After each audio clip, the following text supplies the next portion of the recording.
আজ হিজবুত তৌহিদ আন্দোলনের ৩১তম প্রতিষ্ঠা বার্ষিকী। এখানে উপস্থিত থেকে আপনার কেমন লাগছে? আজকে হিজবুত তৌহিদ আন্দোলনের ৩১তম প্রতিষ্ঠাবার্ষিকীতে আমি উপস্থিত থাকতে পেরে আমি নিজেকে অত্যন্ত আনন্দ এবং সৌভাগ্যবান মনে করছি।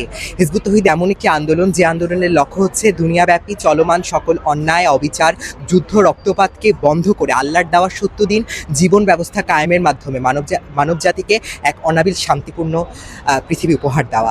এই এত বড় যে আন্দোলনের এত বড় মহৎ একটি উদ্দেশ্য, যে আন্দোলন সারা দুনিয়ায় আল্লাহর দেওয়া জীবন ব্যবস্থা প্রতিষ্ঠা করার জন্য দাঁড়িয়েছে, সেই আন্দোলনের একজন সদস্য হতে পারা আমার জন্য যেমন অত্যন্ত সৌভাগ্যের তেমন অত্যন্ত গর্বের। আর সেখানে আজকের এই ৩১তম প্রতিষ্ঠাবার্ষিকীর এত বড় একটি সম্মেলনে আমি আসতে পেরেছি, এজন্য আমি মহান আল্লাহ রব্বুল আলমিনের কাছে হাজারো শুকরিয়া। এবং আজকে আপনারা জানেন যে আমাদের মাননীয় ইমাম জনাব হোসাইন মোহাম্মদ সেলিম আমাদের আন্দোলনের যে পতাকা, সে পতাকাটি উত্তোলন করেছে।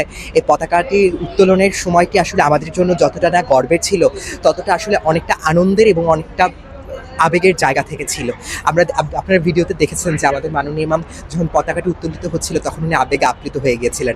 আমি সেই মুহূর্তে আমি নিজে অত্যন্ত আবেগতাড়িত হয়ে গেছিলাম। আসলে আমাদের হিজবুত তাওহীদের একটা দীর্ঘ সংগ্রাম, আমাদের সংগ্রামটা আপনি যদি একটু চিন্তা করেন, আমরা সম্পূর্ণ পৃথিবীতে আল্লাহর দেওয়া সত্য দিন, চলমান পৃথিবীতে যে ব্যবস্থা বা সিস্টেমগুলো চলছে, গণতন্ত্র বলেন, সমাজতন্ত্র বলেন, রাজতন্ত্র বলেন, বিভিন্ন দেশে বিভিন্ন সিস্টেম চলছে, আমরা সেই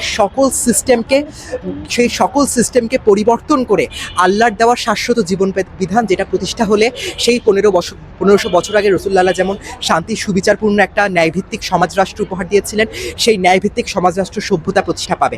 আমরা সেই আন্দোলন ইসলামের সেই প্রকৃত আদর্শ মানুষের ব্যক্তিগত, পারিবারিক, সামাজিক, অর্থনৈতিক, রাষ্ট্রীয় সর্বপর্যায়ে প্রতিষ্ঠা করার জন্য দাঁড়িয়েছি। তো সেই আন্দোলনের একজন সদস্য হতে পেরে যেমন আমি গর্বিত, এবং আজকের এই এত বড় একটি সম্মেলন, হিজবুত তাওহীদের ৩১তম প্রতিষ্ঠাবার্ষিকীর সম্মেলনে আসতে পেরে আমি অত্যন্ত আনন্দিত।